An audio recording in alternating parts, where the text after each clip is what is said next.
Well, good morning. Nothing like coming up after a movie. So my name's Roy Keeley. I'm with a company called Right Networks. We're a few hundred people based in multiple places, but at the end of the day, what I've been doing the last 15 or so years is working with hundreds, thousands of accounting firms in various capacities.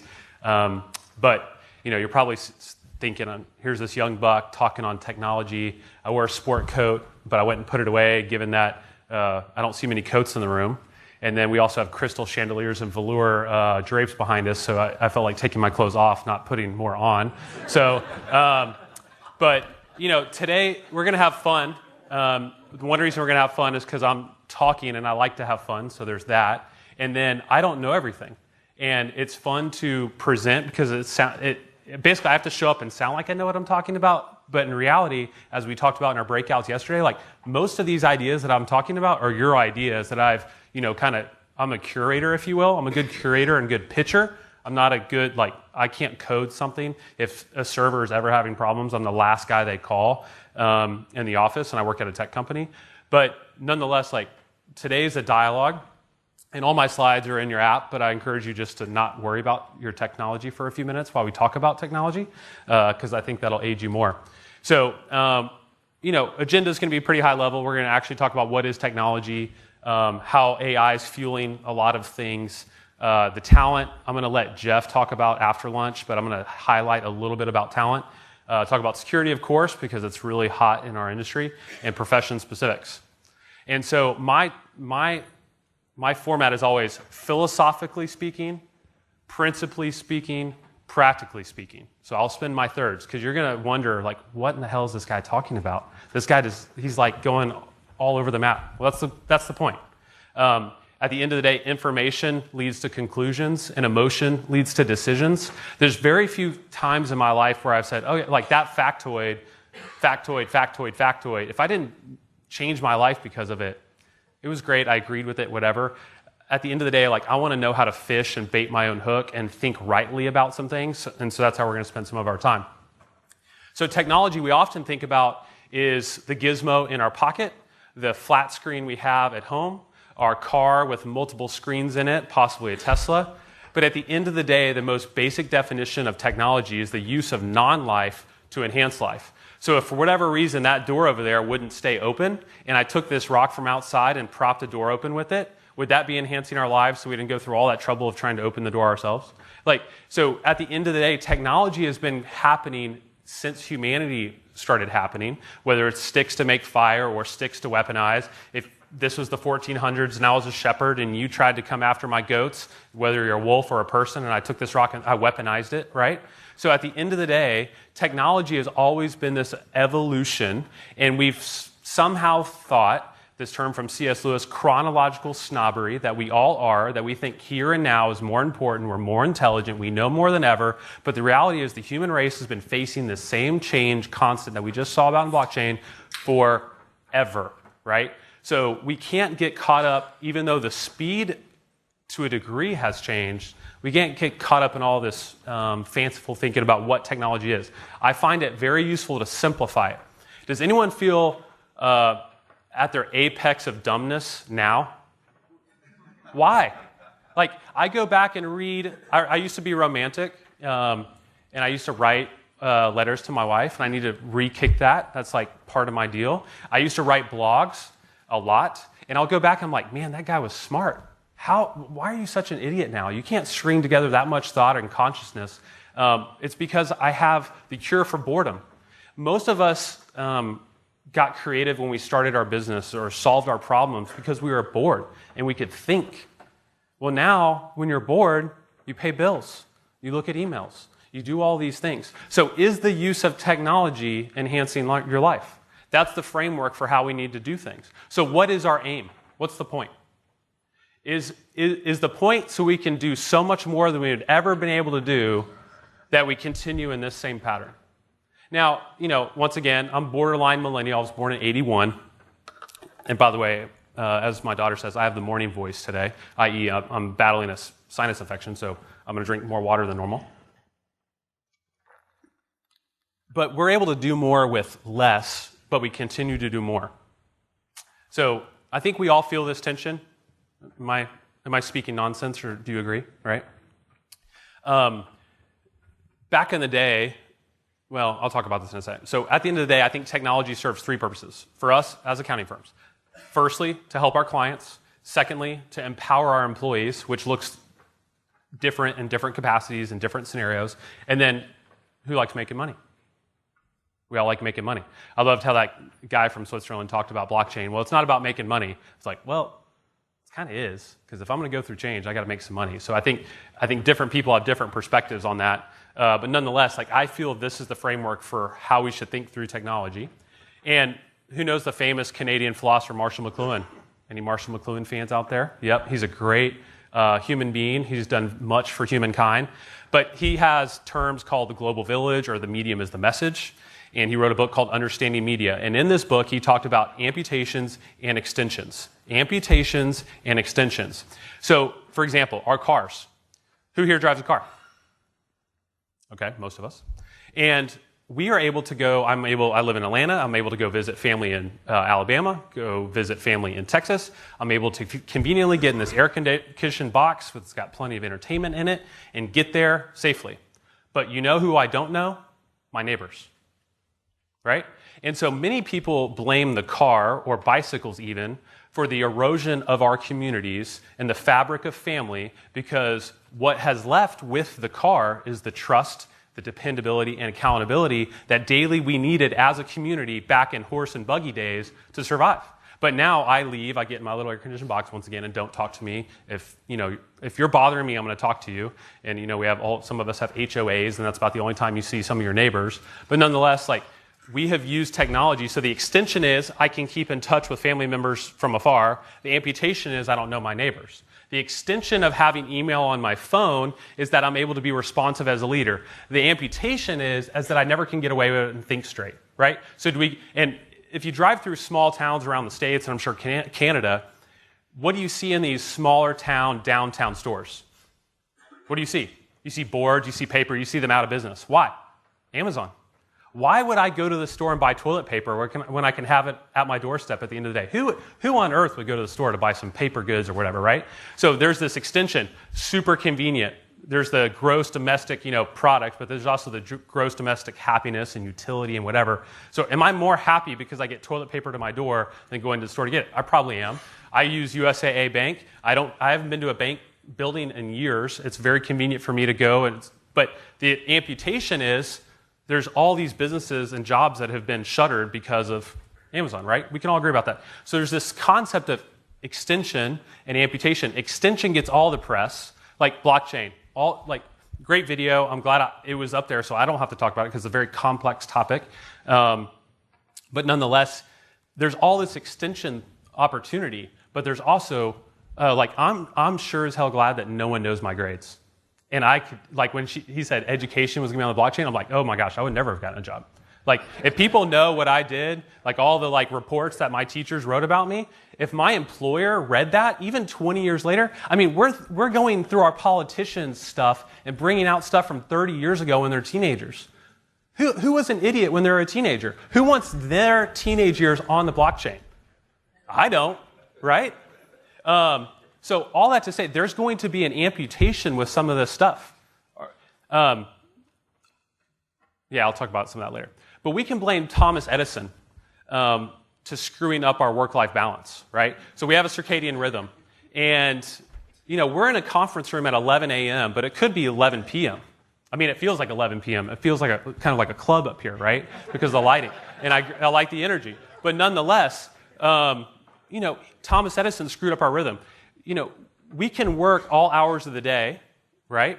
And the bad thing about us is it follows us because we're tethered to these devices. A farmer, you could have probably lit torches all around the field, but then you would have another problem on your hands, right? If you wanted to work past dark. But he didn't have corn growing up in his couch at night, chasing him. I guess I got to feed that corn. It's no, but here we are. Work's chasing us because of this electric power. And so this electric power led to the second industrial revolution. The first was the steam engine. So remember, the industrial complex is a replacement, augmentation of labor. So when people talk about these different revolutions, that's what we're talking about, shifts in labor. Anybody read John Maynard Keynes' Economic Possibilities of Our Grandchildren? It's a great article that I think you should have. Oops, timer. I think you should have it on your coffee tables in your offices. Like, it's a great read about how disruption is replacing jobs faster than we can create new jobs. And I actually think it's working out to where there's, like, I live in Alpharetta, Georgia. There's 1,000 jobs paying 6 figures open right now in my town. But the labor is not skilled for it yet. So we're going through this shift. And that's what happens in all these revolutions. So, we're in 1.0, 2.0 was the assembly line and mass production and, electric energy. 3.0 was kind of process automation to a degree and compute horsepower. And then now we're in artificial intelligence, Internet of Things, big data, whatever. So we're in Industry 4.0 right now. Many of us, like this guy, is trying to fight the tide of change, right? Trying to fight this tide. He's unsuccessful. This guy's on some Molly or some other kind of drug right now, I guess. I don't know. But, one thing about working for a tech company is some tech people don't like to talk to each other, so they create these GIFs and little pictures. So, like, I have, like, a plethora and library of, like, goofy, stupid images to share with you. But this is the only one I'm dropping on you today. But nonetheless, we're fighting it. And I feel like the tide's turning a little bit to where we're all kind of, like, tired of hearing about the cloud. We're tired of hearing about this thing, so we're like, all right, we're going to adopt it, all right? And so what's interesting about 2019 versus 2016, granted, I've been selling cloud before it was cloud, and I didn't know what to call it, and we basically, it's your computers, but they're in my closet, right? That was how we sold it in 2006, right? We've been doing this forever. And it was pushing the rock uphill, and then I think it was Larry Ellison called it the cloud. It just comes from the cloud. Like, it was kind of like a joke. And it was actually a computer diagram that Cisco made that showed something coming off from, like, a little cloud picture, and they're like, well, it's coming from that cloud. And so they started calling this whole arena cloud. So now that they called it cloud, we started calling it cloud. But nonetheless, all of us are starting to adopt it, which is actually hurting us to a degree. We've had a number of years where there's how many of our firms in this room, and they were doing it all differently. Your workflows all look different. But now that the cloud is coming in and security is coming in, it's compressing and commoditizing how you do things. It's forcing you into a funnel on how to do things. And so I am also in the same battle. Many people are in the same battle of fighting the commoditization battle. So the big idea here is undifferentiated heavy lifting. At the end of the day, so for example, your server room, I like to call it blinky lights. Okay? Blinky lights are good when they what? Keep blinking. Okay. You have an IT committee, you have CapEx, you have all this spend, you have partners pulling their hair out because of why? Table stakes. If they stop blinking, it's, oh crap, the whole world stops. And if they keep blinking, oh yeah, that's how it should have been. It should just stay blinking. It should just work. I had a root canal. Who's had a root canal? They suck. But at the end of the day, your tooth is not like this superhuman tooth that can all of a sudden chew through metal. It's just back to how it was. But you went through all that pain. You went through all that appointment. You spent $1,500. You got a crown. You got to get it replaced in 7 more years. The insurance doesn't cover it if it's less than 6 years. All this kind of stuff. All that heavy work just to chew like I did the day before, right? All this undifferentiated heavy lifting. And so at the end of the day, most of our work, called a return, that you e-file, and once again, you're the messenger of tax code. You don't I don't usually pick a CPA that's like shady and says, if they give me too much money back, I'm like, what'd you do? Like, this is not right. Like, I don't want to get audited, even though 0.56% of people got audited, I think, last year. But nonetheless, at the end of the day, like, a lot of your work's been commoditized to an e-file and a PDF sent back to me after I sent you a bunch of crap either in a shoebox or uploaded you with a bunch of files, right? We're all fighting this commoditized battle. Disaster recovery in the cloud looks completely different. I used to be able to get off of an airplane 10, 15 years ago, charge a big firm 6 figures. They thought we were smart because we got off an airplane, even though we were all like teenagers and just started shaving, right? But it's like disaster recovery. You had these big plans, these fancy consultants. Now, in Amazon and Azure, you check a few boxes, you've moved your data center all across the world. It's completely commoditized a level of technology that I didn't have to worry about. And you are faced with this same challenge. And so the cloud is making this whole new world possible. Microsoft Azure, Google Cloud, Amazon Web Services. Just like the blockchain, the guy mentioned how you may not know you're doing blockchain because somebody's going to put a UI or a user interface on top of it and you're going to consume it and you don't know it. Like, everybody uses Netflix, right? Okay, a lot of people use it. If Netflix is having a problem, that means AWS is having a problem. Who else is using AWS? A lot of people. 50% of all your websites are probably using AWS in some capacity. Microsoft Azure, Office 365 obviously is on Microsoft Azure. Google Cloud Platform has a bunch of healthcare and NGOs and nonprofits and everything because they kind of wanted to own that space. And then applications will be riding on top of these platforms. But nonetheless, it's this complex world where all these different solutions are play. So, you have your public clouds that are hard to differentiate on, you're not actually on your own piece of equipment, you're on shared infrastructure, and you have your SaaS providers like NetSuite and Salesforce and whatever, and you have everybody in the middle, which is kind of like what we do, and kind of, if you have an in-house network, is kind of what you're doing. If you have a server room that is connected to the internet, you're on the cloud. And if you use Office 365, you're now in a hybrid cloud. Or if you use CCH Access, you're in a hybrid cloud situation. And I wrote an article that actually got a fair amount of press in the accounting world, which is, nothing to brag about. My mom was convinced it was special.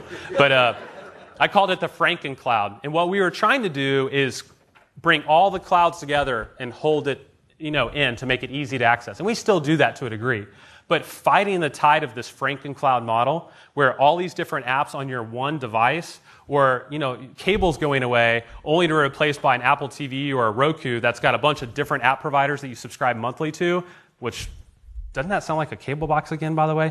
Nonetheless, there's all these different providers being funneled in, and we tried to fight the Franken Cloud model, and we've kind of relented, and we're still trying to make it more acceptable. But that's what we're all faced with. We all have multiple clouds we're messing with on a daily basis, and you're not going to win the battle. If you were in my breakout yesterday, I talked about this, so pardon for the repeat. But nonetheless, I like to think through accounting firms' technology paradigm and put Maslow's hierarchy of needs. So I don't know if you remember Abraham Maslow. We learned about him in junior high probably. And so physiological, safety, love, belonging, esteem, self-actualization. Like, once again, you can't worry about self-actualization if you're worried about walking out your front door and get shot. Or if you don't have food, you're probably not really worried about this like community group and book club you're in to try to get real good esteem, right? So that's just not how life works. You have to build on top of each other. So ping, power, and pipe is like physiological. If your blinky lights blink, then you can move to the next level. Then you can worry about security. So you have the luxury of worrying about security. And this is often like found in communities, and people in fortunate communities have a hard time understanding about shifting of tax dollars or whatever, because we have the luxury to think this certain way while certain communities are left behind worrying about this. So I always think about my daughters, and if I couldn't give them an apple, I would steal your apple. All my morals would go out the window to feed my kids, right? And I think we can all agree with that. And so I've really had to think through my own paradigm of what I really value and whatever, but we can talk about that over beer later. So let's keep going up the funnel. So security, backups, redundancy. If you can't be secure, you can't worry about your apps all integrating. So you see where I'm going with this, but think through this. Actually chart this out. And if you have a manufacturing client, or this is a business development tool, actually. So I like to coach other people and have people coach me on how I'm stupid and how I'm doing well and all these kinds of things. And I like to think this framework for other people. So where are you helping your client succeed in this level? So nonetheless, it could be a business development tool for you. But now that we have all gone to the cloud, and we've all got all of our security, all this kind of stuff, so we have these things, we're replacing, and this is my transition to artificial intelligence and robots, but we're commoditizing labor in ways that I never thought would happen. So here's a quick little example, 30-second clip.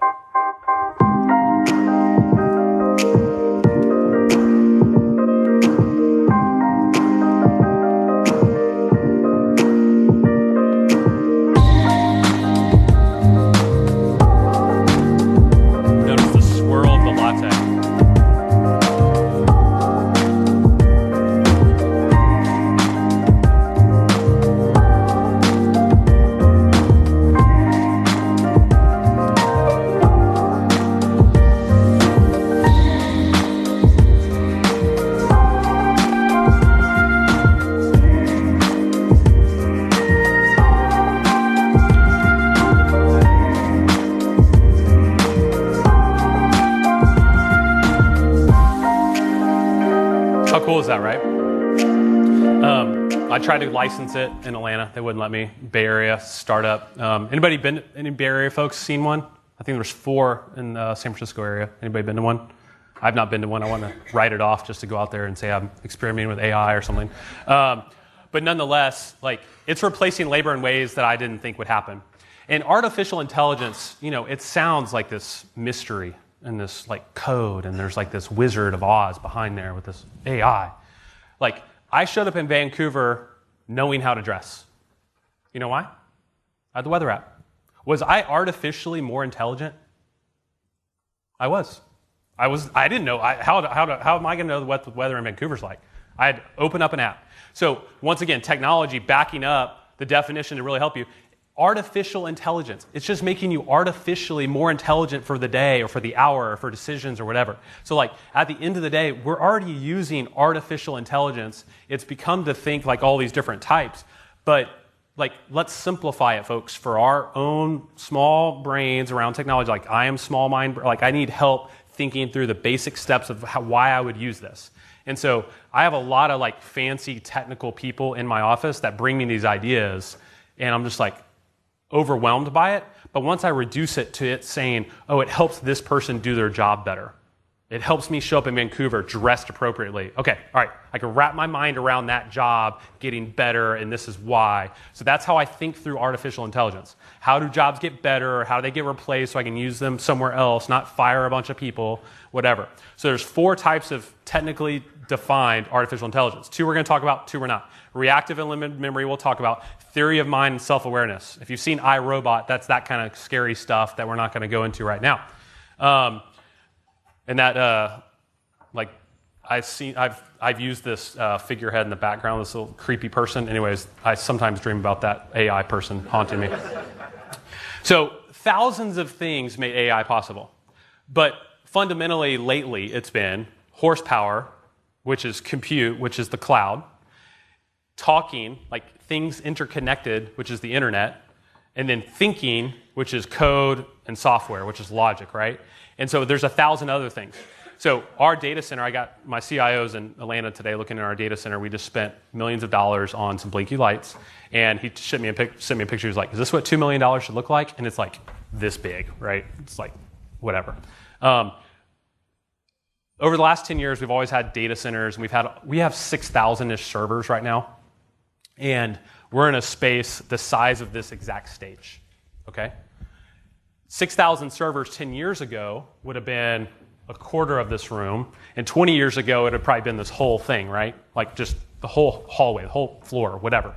The issue was power, cooling, the ability for things to handle electricity. Like AI has taken the maturation of 10 different technologies. Like AI is not a new thing. AI is the maturation of other things. It's like where things go. So if we could be future tellers, we'll think, like that's what's fun about this futurist stuff, but like AI was always the inevitableness of all these other things maturing.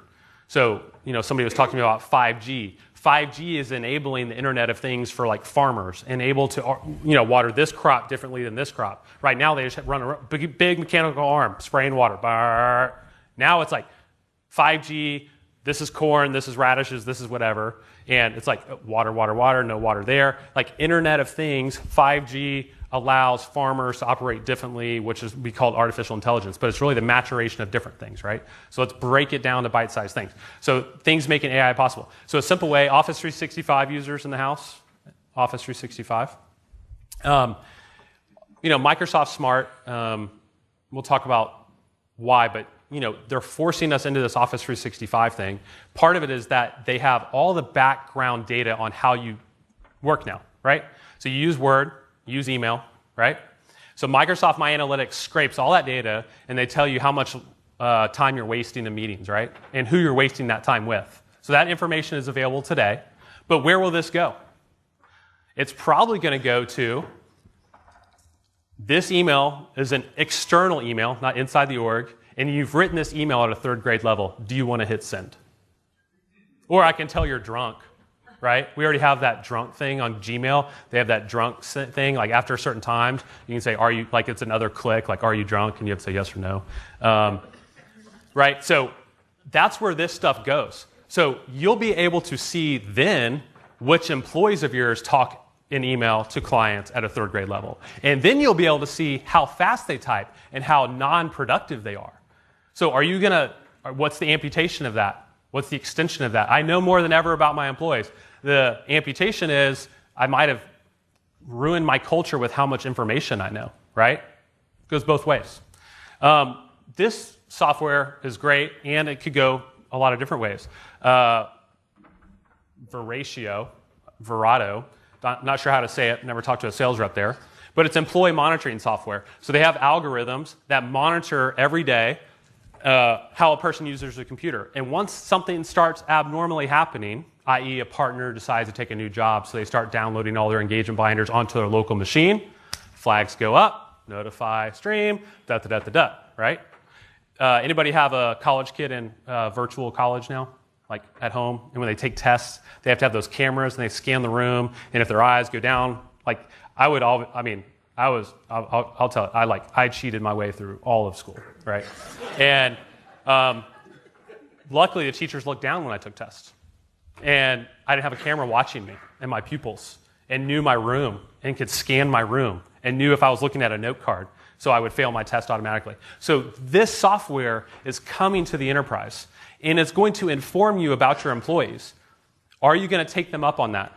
If so, to what degree? Are you going to tell them this is going to be a shell game? Or are you going to say, like Amazon, it recently came out that people are getting pink slips, but via a robot, via like an email based on an algorithm, how fast they walked around because they had a sensor on their wrist or something, and they moved too slow, so they just got fired? Like, are we going to take it to that degree? Hey, you type at a third grade level, you're really slow, and you always meet with Sally down the hall. We fired her too, so you're gone. Right? What's the result on this? There's this software called DeepMind. It's powered by Watson. It's currently in the London hospital. So unfortunately, recently, I've been in a lot of hospitals with my father, who has contracted cancer and got some other things going on.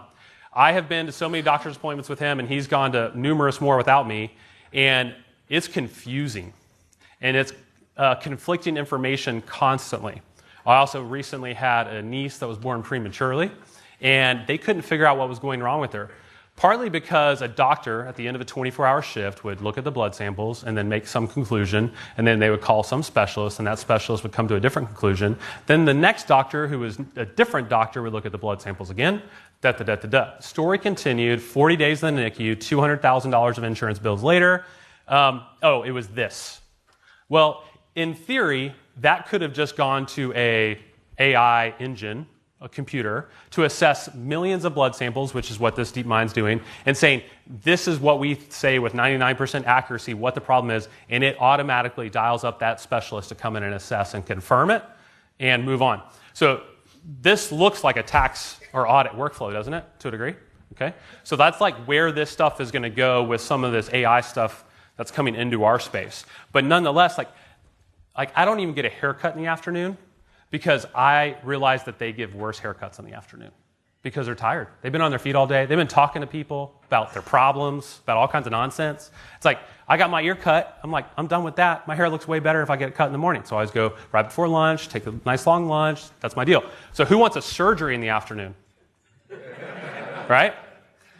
And so I tore my Achilles last year, and the guy's like, he's a super hardcore biker or whatever. He's like, I only do surgery at 7 a.m. because I'm freaking stupid afternoon. Like, he knows himself. But at the end of the day, this AI stuff takes away the human error. Like, if anybody is just punching in, like, source documents into a thing, and, like, you're in Boston, or if you're somewhere else that's, like, a big sports person, you want them to be into sports, you want them to be into life, you want them to be a human being, and, like, something happened in the day, and they're putting in source documents all day, do you not expect there to be a mistake? Why would you? I mean, I can't hold that against them, but I'm going to hold it against them come the review time. But it's an impossible job to do something so boring for so long. Let AI take that guesswork out of it, right? I wish, back in my single days, I had somebody whispering in my ear what to say and what not to say, right? When I'm on a date. Or now even more, I want that with my wife. So AI is now feeding, one ear is your customer voice, one ear is AI listening to that same customer voice and spitting out to the rep they have this problem. They're able to go through all the AI, they're able to go through all the cloud, all the data that they have in their back end, and help that support rep provide you a better human experience. Are you all about that, or would you rather sit in Dell hell for an hour? Right? No, you wouldn't. So we've recently had to start doing this, because when you call up and tell us our cloud is slow, we've done the math, it can be 528 different things because of the decision tree, right? There's so many things going on. So what we need to be able to quickly do is figure out what 3 things it could be out of the 528. So we're using our form of artificial intelligence to help drill this down. Like your junior tax associates fresh out of college that maybe haven't passed their exam, are they talking to a client yet? No. Why? Because they're dumb. But what happens if you could be in their ear? Hey, coaching them or whatever. That's pretty cool. Making, once again, artificial intelligence, making someone smarter. We're all in different stages of our careers. We are in this scaled model where only partners can talk to clients, and that's to a degree. I know we tax managers, audit managers, whatever, but at the end of the day, we want more of our people talking to more of our clients. We have to give them tools to enable that. So anyways, it's coming to help. Probably nobody in this room has gone through this process, but as you well know, HR and hiring is hard to do, more than ever. And how many of you feel like, oh, I'm going on this interview, and I know they're not going to accept the job, and it's going to be 2 hours of a steak or a salad, and it's another one of these meetings, and their employer, once we give them the offer, probably going to counteroffer, and they're going to stay, and this is a waste. I have to go through 30 of these things to get a candidate, right? Well, that's and try first interviews. How many people don't know how to talk in an interview before you find the really good one, right? And so these, just like when you take a test from your house, these people, imagine I'm the CEO of Cisco and I step into the camera and hey John, hey Tina, welcome to the interview. I'm so glad to have you. Today I'm just going to ask you a few questions about our culture, and I just want you to talk to me. So the camera listens, the AI scrubs it. What grade level did they speak at? Did they pause? Did they say Did they look down? Did they look nervous? Well, if we're hiring them for an engineer, great, that's fine. They passed the test, that's fine. Engineers are awkward. Sales rep, he can't barely talk. We can't hire that guy. Canceled. Doesn't get the call back, gets an automated email that says, hey, unfortunately, we're moving a different direction, yada, yada, yada, right? So this is how HR departments at large companies are scaling, and this is how many of you, once it comes down to where we can afford it and we need to augment labor or augment the time it takes to hire, we go to so many college campuses and all these kinds of, it takes a lot of time to hire, and it's a huge investment. So these things are augmenting some of those investments. Anybody see Minority Report back in the day? Great movie. So I've been to a few third world countries, and something I've noticed in third world countries, and once again, not a value claim, but I've noticed a lot of cameras and not a lot of police, right? Experience the same thing? Yes or no? So they've had the cameras for years. And so what they've been able to do is take that footage, and while there necessarily hasn't been police there to stop some of the crimes, they at least have footage of the crimes. Well, 10 years ago, we were like, what good does that do? Are you going to watch that VCR tape all that often, right? So they've converted these all into streams of content and fed it into an algorithm, and they've been able to determine what somebody looks like before a crime is committed, so they can dispatch their limited police force to the crime when it happens, right? So if I'm standing over here in the corner with my hands in the pocket looking down, I'm either a white guy at a dance club, or I'm about to commit a crime, right? And so they know that when someone starts doing something shady, they're going to try to get there as soon as it happens. And if it doesn't happen, great. That person was just awkward, right? But that's how, and especially, so the interesting thing, where this is happening is where they're just starting to get police and they need to get the best use out of the police. But think about, we were talking about a firm in Silicon Valley yesterday. We only need labor now. We don't need labor then. And so Jeff's actually going to be talking about it next, how to augment your labor to only come in when needed.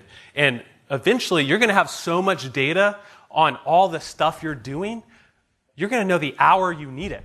So it's like a bank staff, they have this software. They know that X amount of people walk through between 11 and 1, so they have a shift go home after lunch and a shift start right before lunch, right? Like this is easy stuff to figure out, but our labor pool is different. So as it shifts to gig, you could actually maybe in 10 years, you're not going to believe me right now, but like you might have 3 hours a day where gig people chime in because that's when the tax managers can't get through all their stuff to get things cranked out. Like it's going to be wonky and goofy, but it's going to be cool. I hope one day the world doesn't look like this, where some robot's holding my skull and we're all dead from all this artificial intelligence because they took us over and turned us into batteries, right? And so, you know, it's scary to think about this at some level, but it's also refreshing. And could you use a robot? So the term in, you know, the profession and elsewhere is called RPA, robotic process automation. And a robot is anything that does anything. I mean, a robot, technically, my Sonicare toothbrush, like a robot, I actually just move it. I don't even brush my teeth. I just like hold it there, and it brushes it for me, right? It's a little robotic arm. If you don't have a Sonicare, by the way, like it's a no-brainer. If you care about your teeth, get a Sonicare. I wrote this big, long article about how Sonicare was like cloud, and if you care about your technology, you care about your teeth, go buy Sonicare, go buy cloud, whatever. I sold more Sonicares than I did cloud, but nonetheless, we use robots all the time to augment our labor. So IQ bots is the really crazy end of one of these. So an example of how I think it will go in the coming years, and I think Delta's already congregating data. But I fly Delta. I love Delta. I'm an Atlanta guy, and my father-in-law, hopefully I'm going to have this huge paycheck one day because he was a very, like if you meet any pilot that retired 15 years ago, they were like in the heyday, but they were also probably Air Force or Navy, so they were cheap as all get out, but they started making really good money, and they save it all. Nonetheless, I'm all Delta, and they're really good about customer surveys. And so I get this survey, and I rank it 10 or 0, or I just delete it or whatever.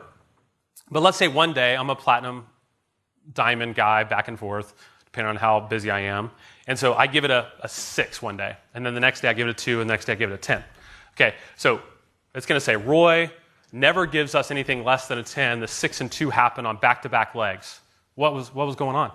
Well, this IQ bot, it's going to be this algorithm, and when I gave it a 2, this was my flight attendant. And the flight attendant with other platinum medallions also gave them a 2 that day that also give 10s. So the flight attendant might be the reason, or it was turbulent, and we can trace the data back from the weather systems that day in the same thing, and I ranked the flight poorly because the turbulation was bad. So like eventually an IQ bot is going to tell Delta why I ranked it badly. Was it the temperature in the cabin? Was it that they ran out of booze? Was it that, this happened or this happened? Eventually they're going to be able to pull all these data sources together and just spit out a decision to us, right? But that's not likely what we're going to do in our profession. So how can you do it? So an example of what we've used for robotic process automation, and if you have a server room in-house and you have a large IT team, possibly you could do the same thing. But every day we wanted our clients to have a better experience. Like that's just no-brainer for IT. Every morning, you update an application, and sometimes those applications blow up and they blow up other things with them. But, I don't want to have a person logging in to, once again, I said 6,000 servers. I can't hire enough people to touch 6,000 servers every morning. But what we can do is get a really smart person to code a robot, RPA, to go launch 6,000 sessions from 6,000 servers, and did it work? Yes or no? So you can see, at one point it was 98.3, then it went to 98.7. It was as low as 94. That was back 90 days ago, but in the last 24 hours it was 93. And so we tune this data. And I can't staff for that, and I never would have, but I did have to be convinced at one point it was an intelligent investment to take this person off the front line of cranking out support calls or lifting the hammer, to take them off the front lines, to think and to code this robot. So it was a $70,000 investment to get this one thing off the shelf that's impacted, we have a lot of monthly recurring revenue, right? So it was the good option to choose, but I had to eventually just come to that hard decision where it's like, all right, we're going to leave this person's a huge value in this one. Think about it in your tax manager, audit manager. They're amazing. I can't take them off the line of billable work to go do X, but if I could raise the tide of everybody else, maybe that's a good investment.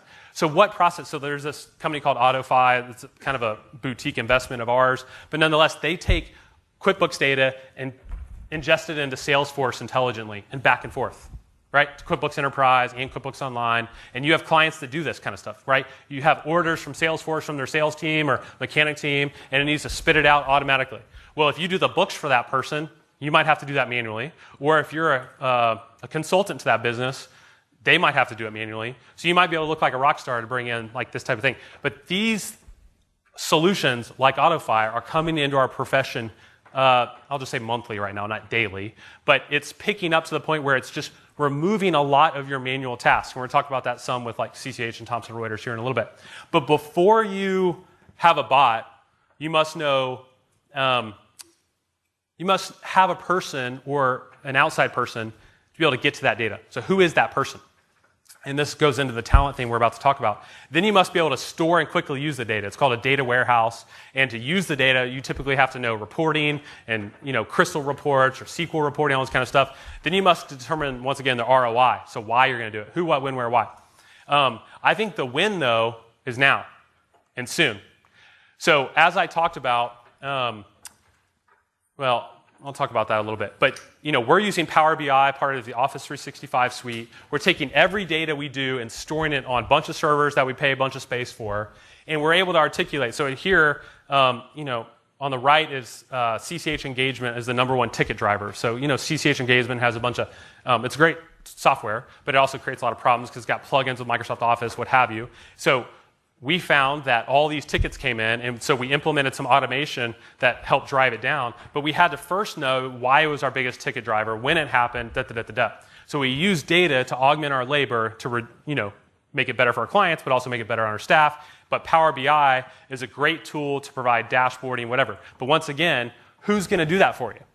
So my gut is that the technology people that we have on staff, if they don't figure out this data side of things pretty quick, they're going to be without a job. Because, once again, the blinky lights are going to be hard to justify a 6-figure salary. Data to change your business trajectory, easier to justify. We already feel that tension with some of our IT folks, do we not? Am I speaking? That's like the elephant in the room. Every single time I walk in there with IT people, like they don't understand. Like, once again, if nothing breaks, they did their job great, which means, why in the hell am I paying them this much money? But we like people who solve problems, but in IT you don't want problems, but you justify. I mean, it's hard to wrap your mind around. And I'm not saying that's right or wrong or indifferent. I'm just saying that is what it is. This is my most famous, like when I say call a timeout, so any Michigan fans in the room, sorry if I'm rubbing salt in your wounds. This is the most famous timeout I can think of, but timeout. So what are you doing as it relates to technology and how we make decisions and where we're going forward with things? So most of our services in here, we can say pretty much without a doubt, are tables like meeting specifications, acceptable price, regulatory compliance, ethical standards, right? Wouldn't you say those are all table stakes in being a professional service firm? Like, that's just what it takes.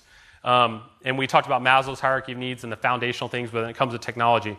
And so, I'm going to back into this, but right now, talent-wise, financial sector, 1.8% unemployment.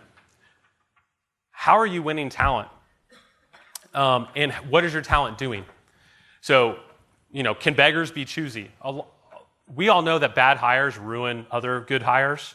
And so we have to also be choosy, but we're also beggars in the sense that we can't find good work. We talked about yesterday in our roundtables that some people don't even want to do business development because they can't take on the work. So that's like a good problem, but also a horrible problem. It's like a parking lot problem at a restaurant, or a seating issue at a restaurant. We're scared to let people work from home, but I think that's going away.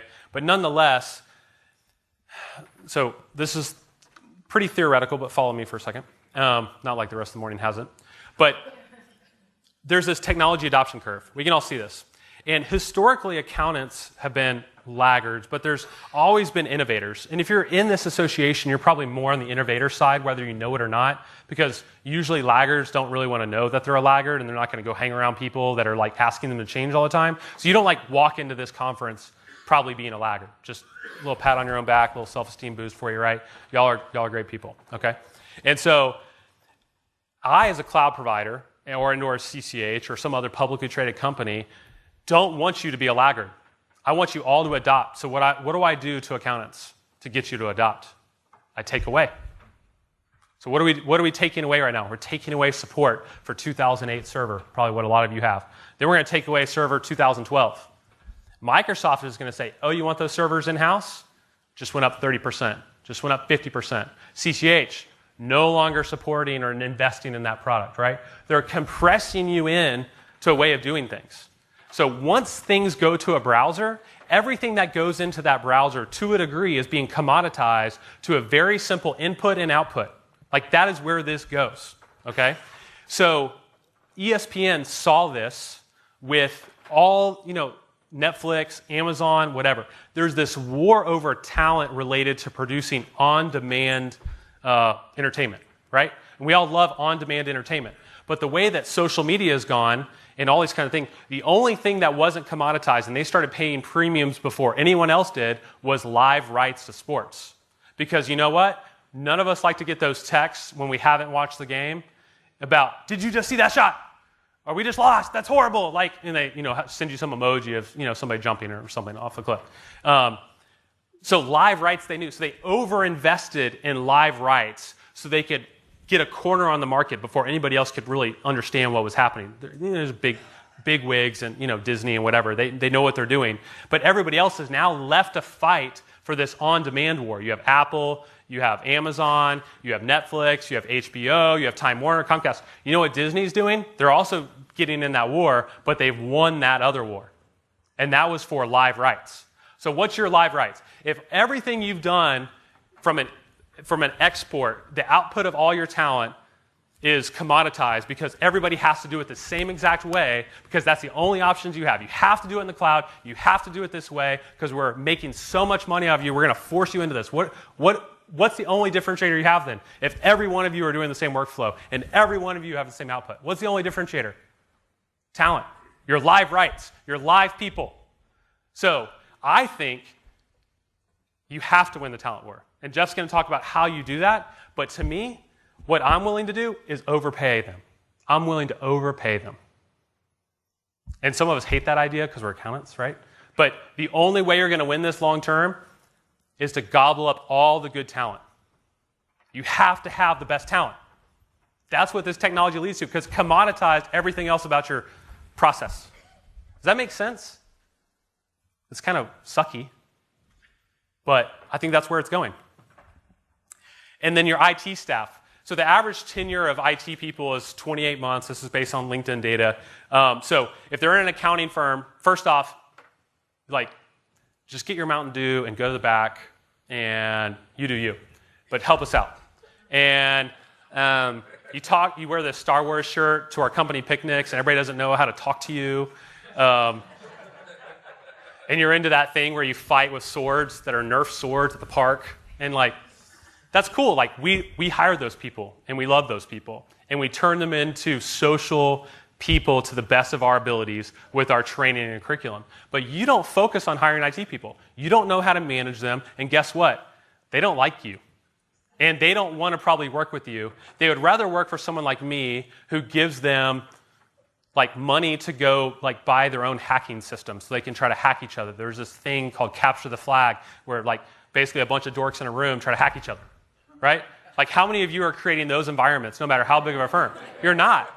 So they don't want to work for you, right? So you have to create a compelling narrative or turn them into different types of people, which some of you are going to be able to. But I think retaining good IT people is going to be really hard because there's always going to be someone like me that's going to hire good people away. And if they don't come to me, what are you left to think about them? They may not be that good and I don't want to hire them, right? And then they're managing your core stuff. Okay? Culture and budgets, all this kind of stuff. Also, I'm having to pay my people, I can't imagine being in Silicon Valley trying to find an IT person.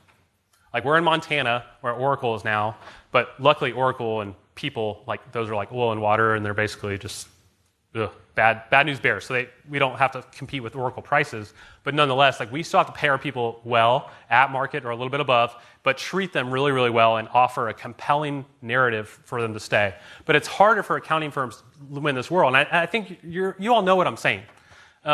I'm not speaking nonsense. So what does it look like ahead? I think your IT people, once again, gravitate towards these dashboarding IT tools to help you guys make decisions. And you're going to have to, in the next 3 years, decide, okay, we can't even keep our servers because Microsoft's not giving us that option. Like, we're a service provider. We're looking at Azure to offset some of our footprint because, once again, they're raising the prices of the way we do it to where eventually we're going to be forced into a model. So we used to sell you, Office 365 is $20 a month, $12 a month. You used to pay $200 on Dell to get it installed, and you depreciate over 3 to 4 years, right? Like, the costs have changed. All these people are forcing us into a way of doing it. So once again, there goes your technology budget. What's interesting about working with accounting firms for so long is that none of you actually had an IT budget. You kind of had a percentage of spend based on actual trends, but you actually probably didn't well, if it didn't break, we're not going to fix it because it's like insurance. Like, we didn't need it, so let's not put it back in that budget, whatever. And that makes sense. That's fine. I'm not once again, no value claim there. But, the shortage of labor equals increased labor costs, but labor costs more than the tech to offset the labor, therefore you choose to spend more money on tech. That's like the logic, right? You'll pick that all day long. Would you rather have another person that calls in sick, asks for vacation, or fill in the blank, has a sick kid, or has a piano recital, or whatever? Like, I love all those things. I do all those things. I call in sick, I don't actually call in sick, but you get the point. So, and who likes managing more people? We need more people, don't we? But who likes managing more people? No one. So we'll gladly spend $20,000 on a software to offset $80,000 in labor and complaining, right? So monthly subscription is also what your 401k and hedge funds and private equity firms demand, is that everything goes to reoccurring revenue. And if you're making an investment or if you think about your stock, you're going to say, yeah, that's the good way to do it. But from a tech side, your budget. So there's the cost of healthcare. We've all seen it. Well, not here in Canada, but let's say in the States. State healthcare, school, boom, going crazy expensive. But if you put the cost of Adobe on that growth curve, I bet you Adobe's beating it. I bet you Microsoft's beating it. I bet you all the little point apps, and we're going to talk about here in a second, are beating that cost rise because they've got you hooked. What else are you going to do? You're going to not do Microsoft Office? Is anybody not doing Adobe? There's another thing called Foxit. Anybody using Foxit instead of Adobe? Who's all using Adobe? You're spending $360 a year on something that could be $30 a year, and it literally works the same. But you're not going to do it because you hate change. It doesn't say that on CCH's website, but it works. We have firms doing it. But you're not going to do it, and they know that. And so they got you. They're going to keep raising the price, and you're going to keep doing it. It's crazy. I mean, it's brilliant. It's unfortunate. Your stock likes it. Once again, that's the world we live in. And if they win on price, it's because they're doing the scorched earth strategy. The reason Lyft and Uber keep offering promotions to my phone is because it's an all-out war for the whole market share, and that's why they can keep losing money, and losing money. And unfortunately, the most valuable company given on the day, Amazon, did that strategy, scorched earth, offered the best prices. They won this whole war. Now everybody funnels into their workflow of how to do things as small businesses, resell it on Amazon. So now they started to increase their prices because they've scorched the earth behind them. Nobody else can compete with their convenience because they scorched it. So that's what everybody's doing. Microsoft, they almost let you pirate their software for years, and you gladly did it. QuickBooks, EULA, End User License Agreement. Do you know how many people can use a version of QuickBooks? One, named user. Log in one time, license is gone. You have to go through like a rigmarole or DMV experience to transfer that license. But you're probably eventually they're going to turn that little cloud ping the universe. They're not going to let you use QuickBooks unless it's pinging the cloud. They're going to force you into that, and you're going to have to pay it, and it's going to increase your QuickBooks costs. But guess what? They already won the war. They scorched us. Microsoft couldn't even get into this. Remember that? You went to AICPA Tech, 8 years ago? And they're like handing it out like freaking smokes outside of a high school, right? And it's just boom, boom, boom, boom, boom, boom. And you still didn't adopt because it was like, I'm not changing. Oh my gosh, I'm not changing. I can't ask my clients to change. So QuickBooks scorched the earth. They've won, and they're going to You're paying the piper if you're going QuickBooks Online and all kinds of stuff. You're going to pay the piper on QuickBooks. But that's great for them. They offer a great product. They take it very seriously what they do. So it's no shade thrown at them. But nonetheless, that's the world we live in. So getting into security. I grew up in the 90s, Houston Rockets fan. And in the finals, Desert Storm was going on. And they had always interrupted Hakeem Olajuwon to show me these green lights flashing all over the television screen. And I got so mad, but that was what war looked like to me in the 90s. They showed, remember those Desert Storm days? They just showed those green things flying around. And this is what cyber warfare looks like. So these are constant blasts going out from various countries to other various countries, back and forth, internal countries. And there's, we've heard of phishing, and we've heard of whaling, and we've heard of spear phishing, and we've heard of DDoS, we've heard all those kind of things. Nonetheless, this is what it looks like. You can see the attacks, locations, whatever. It's happening all the time. When you sleep, when you're awake, 24 hours a day. I think a lot of, this is kind of the nature of things. The attack types are declining. There's less ways for people to get in, but they're getting obviously more sophisticated because people get more intelligent, systems get more intelligent. They're using AI. Like, my mom called me the other day. She's like, I was hacked. And I work for a tech company, so she thinks I'm smart.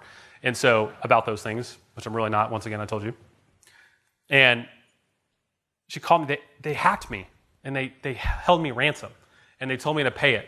And they knew where I lived, and they knew my mom's name, and they sent this all in an email. Well, anybody been to have you ever Googled yourself and you come up on that My Life or whatever, and they know all those things? Well, they really just created this dummy script to go scrape all of that. And, since all of us shopped at Target at one time, you all got your email addresses hacked and possibly your Target password hacked. So they sent her password. Well, most of us in this room, the same password you used for Target is what you used for your corporate entity work, right? And so they knew my password. They knew the password that you used at Target 8 years ago, and you're the dummy for still using that same password today, but they really didn't hack you.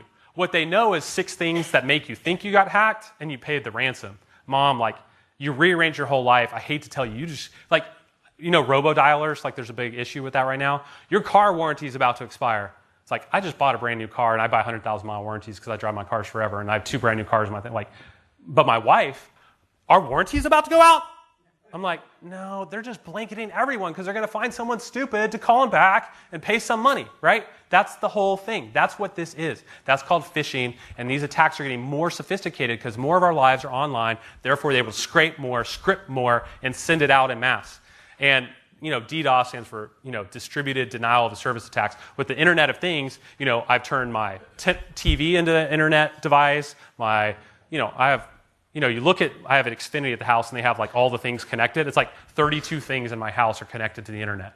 It's anyways. So those things, if they have an issue with them, they can turn them into little virus agents and spit code out at other websites or whatever to go attack things. And also the ransom is going up because they're getting more intelligent because I think their volume is going down. So what do? Increase price. Therefore, it equals out the same revenue because they're used to their $50 million in Russian equivalent rubles, right? That was my most savvy joke of the day. I only got 3 laughs. So once again, if we're worried about security, it's hard to worry about all these other things. It distracts us from the basics. At the end of the day, you're clients, and we're super secure. And what? I should pay you more? Yeah, duh. It's sitting in a meeting. Can I be honest with you? Yeah, of course you can be honest with me. I don't want you to lie to me. Security is just an assumed thing that you're doing. That's part of society. The only reason we have roads is because you think that someone knows not to cross the line, right? Or we wouldn't do it. Well, some of us wouldn't do it. But nonetheless, cybersecurity landscape, these are all the vendors you could pick for everything. And so some of us can't do that because we don't have IT teams. Some of us need to trust outside parties to do that. But nonetheless, it's a confusing decision. And then all of us just had it, put in our face recently with CCH. And just to be clear, I'm not throwing shade at them. At the end of the day, the CIA, the FBI, a lot of big players have had security issues. A lot of big players, including us, everybody in the cloud has had security issues to a degree and downtime to a degree. It's how they handle it, what their character is from it, all this kind of stuff. The thing I do know, though, is this.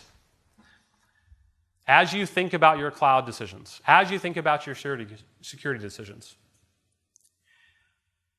now I am all for sole proprietorship and small business, but I have this window view. It's majestic. I've been sitting out there every morning drinking my coffee and watching those seaplanes take off. Anybody got the float plane view? It's amazing, huh?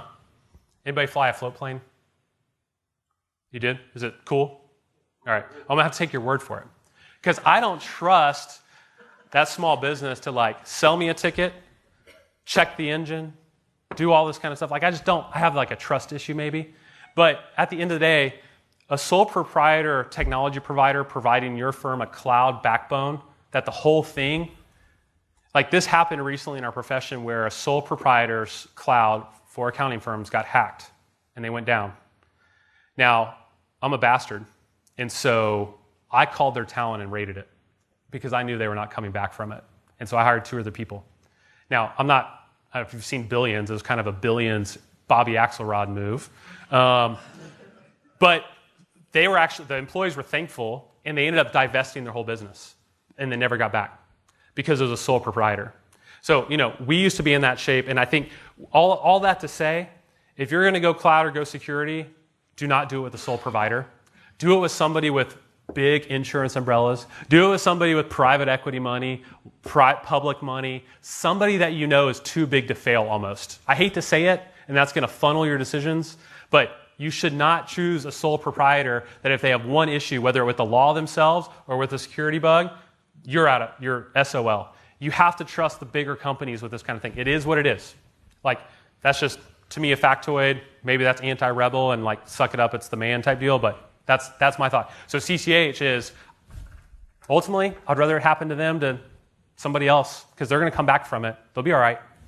Like, they'll recover from this. So what does your security stack look like? So Advanced Threat Protection is a Microsoft product. You have to turn that on. It's a no-brainer. What it does, I'm done at 12:30, right? Okay, great.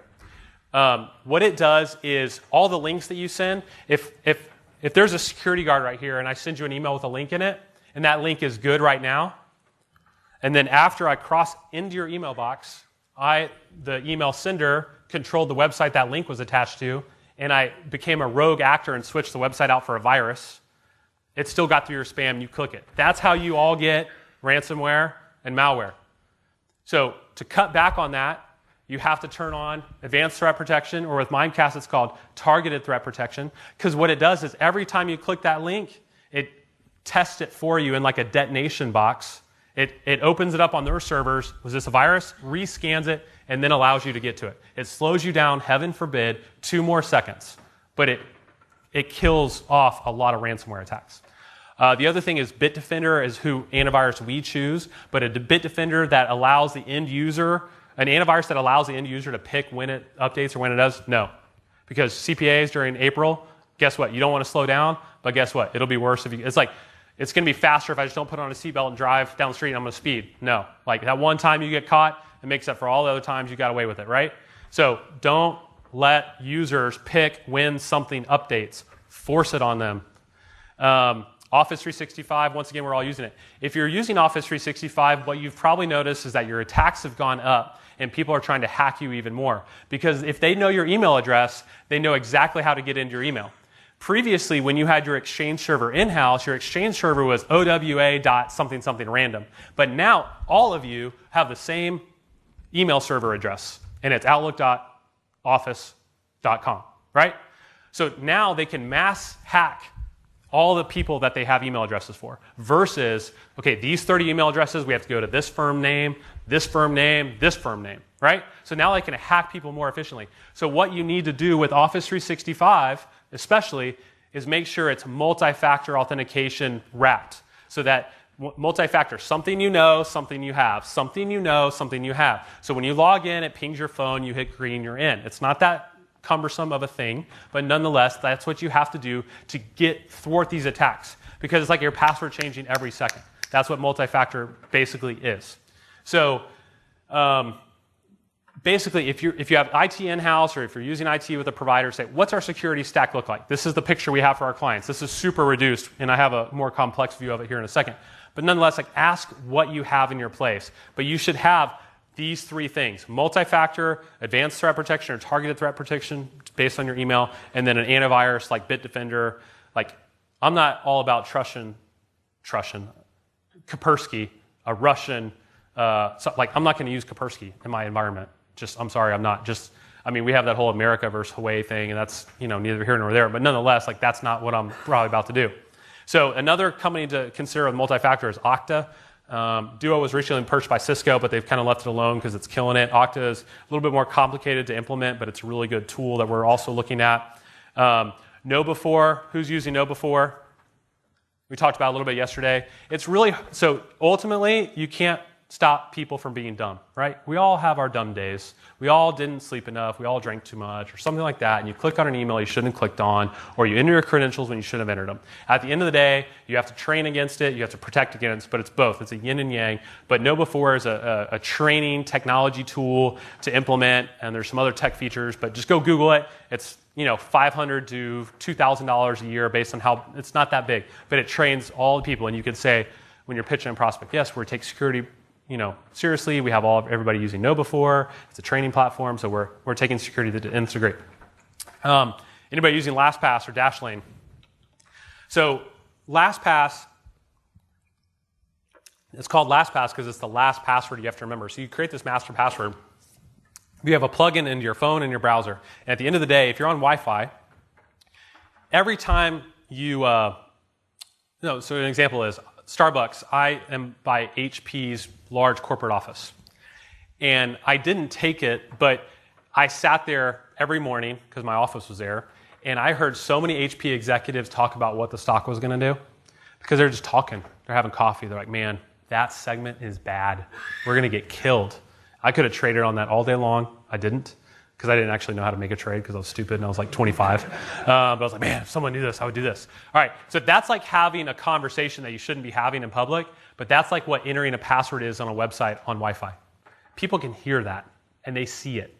When you have LastPass, it plugs in the encrypted password in there. You didn't type it. So if somebody's listening into your Wi-Fi conversation, they didn't see what you typed. So they didn't hack you. They didn't get your credentials. And you have multi-factor in some cases, but nonetheless, like they know your email address or they know a password you use. Like I have the passwords when I had to remember them all were all like these riddles. I had like a riddle about everything. So it was like everything was super personal to me and it was different, but I had the same riddle logic that, unless somebody had a gun to my head or something, I don't think they would have cracked.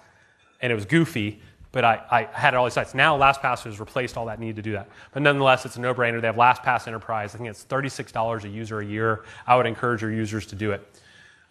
So these are the types of things we do for our firms. But nonetheless, this list is in your slide deck. Just take this list and show it to your IT person. Like, hey, can we check all these boxes? Another random thing, this moving mobile apps from basic authentication to modern authentication. That's like this weird thing. But Office 365 has opened up a hole, not because of it, but because of other things. So like certain things on your phone use something called basic authentication, which is super simplistic, but modern authentication is what you should only allow your apps to use to talk to your corporate devices. So we're forcing that on users, which is going to like kill some people's like favorite tools on their phone, but like these tools are being turned into hacking devices when basic authentication is enabled. So so that's just a little word for the wise. And ask somebody to take care of that. But nonetheless, there's this yin and yang with security. It has to be usable and it has to be secure. So that's the tension that we all face in our organizations. And those are some of the tools that I think if you implement, you'll be able to strike that balance. A few more minutes here. Just talk about what the big boys are doing and big ladies are doing in our profession. I'm trying to be more politically correct with all my like colloquialisms. I'm really struggling with it because I just used to say, hey guys. It's like, anyways, sorry, personal confession, don't hold it against me. Take it in my speaker reviews or whatever. Intuit, Walter Schooler, Thomson Reuters. Everybody's moving to the cloud, and I just got done reading Lonesome Dove. Anybody read Lonesome Dove? Not watched the miniseries, read it. A few pages into that book, I'm convinced I would have died like day one, right on the plains. I would have died, I would have gotten in some fight, I would have died in some unsexy way, I would have like stabbed myself running away from the bandit or something, right? And the Wild West, it just taught me like there's no rules out here, and there's not order yet. And to establish that order with blends of culture, which what was happening in the West, right? And there's a bunch of political topics in that, but the Wild West was wild. What happened in the early 90s with personal computers on our desks and all that kind of stuff is what we're going through again. And all that to say, you don't have much of an option, but it's going to be a little bit rocky, as we just saw, right? And we're all cautious people, but they're taking away our options to be cautious because they can't do it right unless they have more money, which means they take away our other options to drive money into that product. Does that make sense? So that's just what it's going to be. So like, once again, what's great about that is it's like playing golf in the rain when it's windy. It's like, well, everybody else on the course played under those same conditions, so it was kind of fair. Like this past tournament, everybody that got in the clubhouse early got a better score than the clubhouse late because the wind set in. Like it's not like that. Everybody's playing on the same field, so if it is a little bit rocky, it's rocky for everybody. And if it was one vendor today, it's the next vendor tomorrow. Like it's this thing. You need to trust your vendors, but ultimately, once again, the big thing to me is a little bit better, but personal opinion. Wolters Kluwer and Thomson Reuters, both interestingly enough, are partnering with two Canadian companies. Inflow with Thomson Reuters, MindBridge with Audit, or MindBridge with Wolters Kluwer, but those are both audit, automation, AI technologies. I was surprised to see only one person had tested it and was still suspicious about it because it's been going for a couple years. So nonetheless, it'll get better. And with these big company partnerships, ideally there's investment going on to get it right. But it's going to, all of us, especially if you're doing like government audits, like you can't price it to almost where you want to do it. You have to have these technologies come through so you can afford to do it, right? But these are interesting that they've outsourced the development of it because it's super still risky on the Wild West side of things. So that tells you something, but you maybe have a competitive advantage over some other auditors in your market if you adopt it and it works for you. So they're both partnering with it. Anybody else using Inflow or MindBridge? Yeah, just one, and that's what we talked about yesterday. So Thomson Reuters, they're moving from their CS Professional Suite to a completely online base called OnVO, which is kind of confusing because a lot of firms are on VO because they have virtual office. So they said, oh, I'm already on VO. No, are you on OnVO? I'm already on VO. No, I can just see the sales rep talking now. And nonetheless, it's going to be a browser-based tool set. And so I think most firms in this size are above the threshold to where they'd be willing to sell you the product right now. But eventually, it's all going to go there. But, you can't, I've heard it said, you're going to trade your analog dollars for digital pennies, right? Anybody who goes through this transition too fast kills their cash cow. And the tax and accounting divisions of all these multi-billion-dollar national companies, the cash cow is the tax and accounting division. Something I've learned through the last few years being involved with private equity and investors, they love you guys because they know whatever you invest in, you're not going to get away from. And so they love investing in companies that work with tax and accounting people because y'all hate change, and they know that their investment's going to come full cycle. Pretty interesting psychology, but I can agree. I mean, you're a paid skeptic. Like, I love you to be on my team because you are a skeptic to all those big stupid ideas I have, right? And you bring me back down to reality. My CPA really helps couch me on that. But nonetheless, you're paid skeptics. You're going to be skeptical about changing your software because you don't believe what they're going to tell you. Anyways, that's what Thomson Reuters is going through. CCH Access is largely, if you're an UltraTax firm wanting to go to Access, or if you're UltraTax wanting to go to ProFX, I heard recently they wouldn't let you do that, which is kind of interesting. And I guarantee you, if you're an Access firm wanting to go back to ProFX, they didn't really write the script to convert that data. So it's, once again, Wild West, progress forward, charge, go. That's what we're doing. And so all these providers are going in that direction, cloud in different shapes and forms. So once again, Thomson Reuters decided to invest in cloud later, and by the time they invested in the cloud, the browser was more ready, but obviously it's not there yet. So they're still investing in it. They're making good decisions. CCH decided to start investing in the cloud before the browser was ready, and that's why they have something called a smart client technology, where the application actually lives on your computer. What's interesting about Access, it's cloud. Was cloud mobile? I always thought it was, but guess what? It's not, because you have to install it on your computer.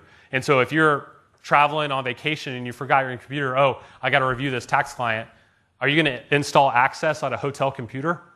No, right? So it's an interesting juxtaposition, just so that's where the tension is with some of these providers, and that's where the tension is with some of the cloud options that you have out there.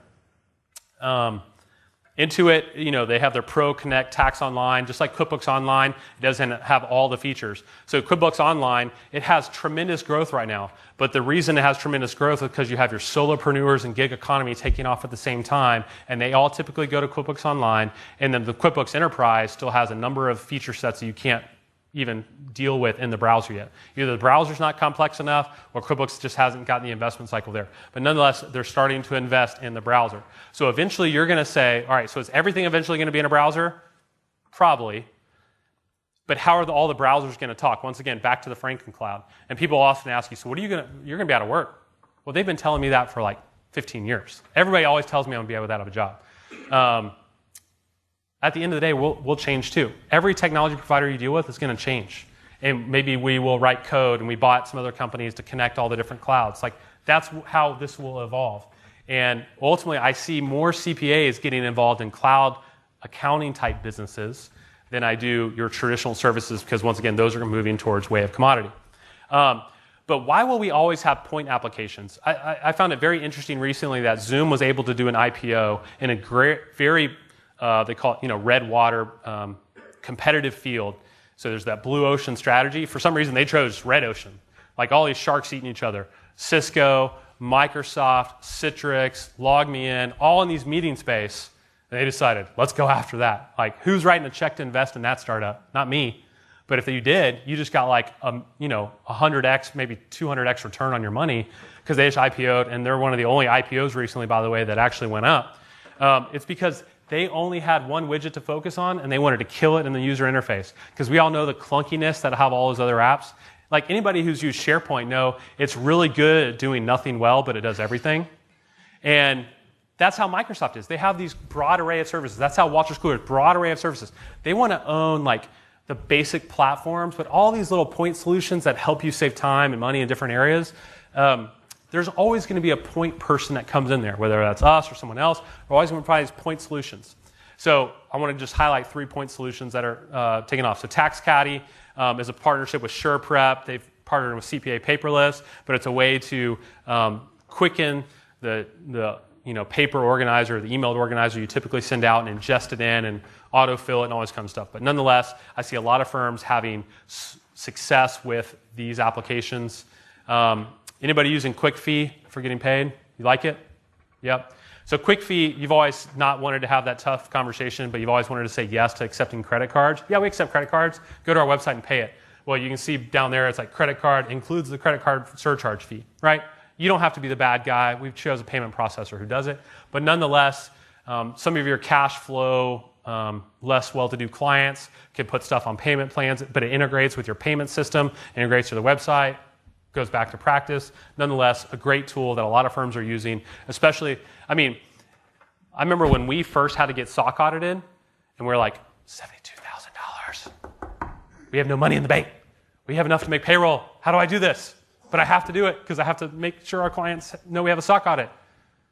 I would have loved to have paid for my SOC audit on this payment plan because I could afford whatever interest rate they were charging me, right? So it's actually beneficial for some of your companies. Like, it's good.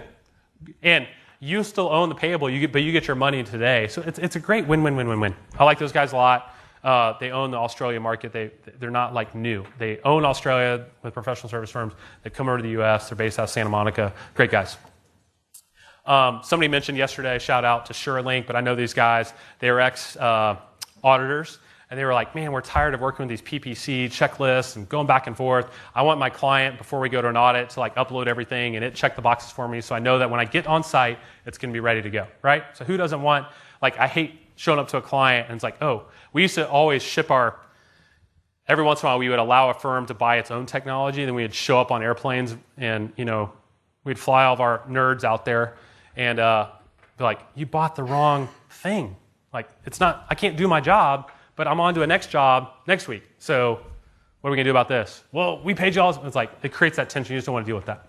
So this allows you to give a forewarning to that controller or CFO that, hey, we're showing up on the audit tomorrow, but half the things haven't been done. So do you want us to still show up? Because we can still schedule some other work. So it's a win-win. Anyways, I'm now between you and lunch, and I had a great time. Hopefully you did too. Learned a few things. But thanks for having me.